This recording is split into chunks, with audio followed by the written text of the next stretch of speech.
There are some things your police department may not issue you for your safety that I highly recommend you have, and I have someone actually with me in person for the first time on the 10 Code Mindset channel. Safety is paramount. Let's talk about it. Hey, what's going on? It's Scott. Good to finally have an in-person interview for the YouTube channel. I have Jim Olson with Olson Combat System. However, he's also been a police officer for 35 years. Jim, I was 4 when you started. You went there, didn't you? Yeah. So inappropriate of me. Anyway, Jim is here to talk about some stuff that your department will probably not issue you. However, it is very good to have with you. Jim is a defensive tactics instructor as well as a firearms instructor, right? And that's why he's here to talk about. So Jim, take it away with some gear that you think is essential for police officers to have. So it depends on where you're at in the country, right? So a lot of agencies give us lots of gear, right? We're very fortunate in my agency down in Florida to be very on the cutting edge of equipment. But we always talk about it's the Indian, not the arrows. But there are certain things that are gonna make you much more efficient. So one of the things that we do talk about is that a lot of agencies will issue a flashlight, and in some agencies this big honking flashlight that's mostly for traffic control, you know, and things of that nature. Could utilize it as a weapon of last resort, as an impact weapon, but for the most part it's this big D-cell flashlight. And they've started to get to some smaller ones, but they're not very tactically minded, right? And I always say that 2 is 1 and 1 is none. So if you get issued one, and battery dies, life happens, whatever, it's gonna, you know, wear out, and then we're gonna be without anything. And one of the little things that I like is something small like this. This is a Scribe from ASP, American Services Products, but it's a rechargeable one, so it's nice from that aspect. It also takes 2 AAA batteries if you needed to go to a battery source for a reason. But it's extremely bright, small, handheld, fits in the pocket really easy, or in your lapel, side pocket, just clip to your shirt. But it gives you something to immediately have a really bright light that you needed. And whether it's an impact weapon, whether it's an illumination device, whatever the case may be, it's very bright. And it helps to see with the distraction, this orientation of a bad guy, or to illuminate things to find your way through and search for that. As well as a handheld light, we like the weapon mounted lights because it allows us to then manipulate the gun like we're normally used to with 2 hands on it. Yep. Whether it be a handgun or whether it be a long gun, it gives me the ability to really control that weapon and get as much recoil management out of it as possible. Yeah. So I do like having the illumination devices, because if it's so dark that I can see my night sights, but I can't see my bad guy, how can I make a true justification that it is a bad guy and not an innocent person? And then we get into knives, right? Yes. I'm a big proponent of having a utility knife and a tactical knife. So utility knife is gonna be cutting seatbelts, opening boxes, just the day-to-day rudimentary stuff, right? I don't care about it getting all gummed up with tape and things like that. But your tactical knife is something that's designed as a weapon, right? And not necessarily a weapon of last resort, but maybe a weapon that we're gonna use from a standpoint of, it's not a good environment to use my firearm, even though I'm legally justified and I need to use deadly force. Then I can utilize that knife in close quarters for weapon retention techniques, minimizing the danger to anybody in the background that might be subsequent to a miss or an overpenetration of a bullet. So those where we say utilizing knives are going to be important, but with anything else, you got to train with them. Yes. Right. So some of the knives that I do like the Karambit from Steve Tirani. And the idea is that he licenses this. You can tell that this is a weapon. It's not a utility tool, if you will. You know, it kind of mimics, the Filipinos used them originally to cut sugarcane, and then they kind of augmented the design and gave you a retention ring, and this hook design lends to the cutting angle of it.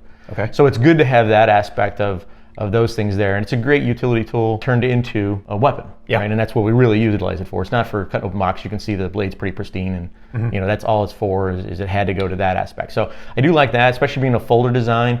It fits in the pocket very easily. It's easily to get it opened and deployed in an emergency. So we do have that. The other one that I do recommend to my guys, and we talk about, is going to be this CDI K-bar. They come in a variety of different things. I like this one because it fits on the underbelt. It's designed to mask and hide behind the magazine pouch. Everyday people don't really see it. It doesn't look like an offensive tool from that nature, but it is readily accessible. And it comes with this retention ring or retention stop in the back. So it does give me the ability to give a release to it, to where it's not just going to come out on its own, right? It locks onto the belt very sturdily. It's got a underhook to it to keep it from being pulled off your belt. But unless you know where that release is at, it's very difficult to get this out of there. But if you know where it's at, it's very easy to go ahead and deploy it. So I do like those as, you know, we can say a weapon of last resort, or as a purpose-built weapon because the circumstances said it's not a good place for a firearm. My job at the training department or the police department is part of training. I'm one of the coordinators. So my job is to kind of vet material, equipment, things ask for certain, officers ask for certain things, and I say yay or nay based upon, is it just high CDI factor? right? Just chicks dig it, right? Or does it really have a purpose that we're going to utilize it for? I was wondering, like, what CDI? What did I miss? So we kind of have that thing. The guys get all sorts of cool stuff. They come in, I want this, and this, and like, well, let's be an officer for a second. Jim, one of the things I talk about on the YouTube channel is mainly about officer morale and encouragement and wellness, because it is a very challenging time to be in law enforcement. You've been in it for 35 years. You've seen numerous changes throughout your career, yes. Obviously. What's some encouraging words you have for law enforcement to hang in there mentally during these times and into their career? Especially recently, we've seen a big turn where the vocal people are against us. But we get lots of encouraging messages from our agency. We're very fortunate where we live. The community supports us 100%. You have to turn down lunches if you go out to lunch in public, because people are trying to buy your lunch for you and really show their appreciation. And I want to let you guys know that there are more people that are on our side than there are against us.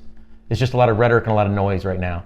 So keep that first and foremost in your mind. A lot of people are leaving, good people that are good officers that said, you know what, I just, enough's enough, right? And it's a shame that we lose, the really good ones. From that aspect, there's a huge uptick in the identification of suicides by officers. Yep. So it's unfortunate we see that. And with that aspect, we got to empty our box. So we only get one box in our career, and when it fills up, it's going to overflow in some way. So what we try to tell guys is that find somebody you trust and talk to them, whether it be a friend, a neighbor, a colleague, somebody that knows what you're going through. That's peer support counseling in the agencies are very important.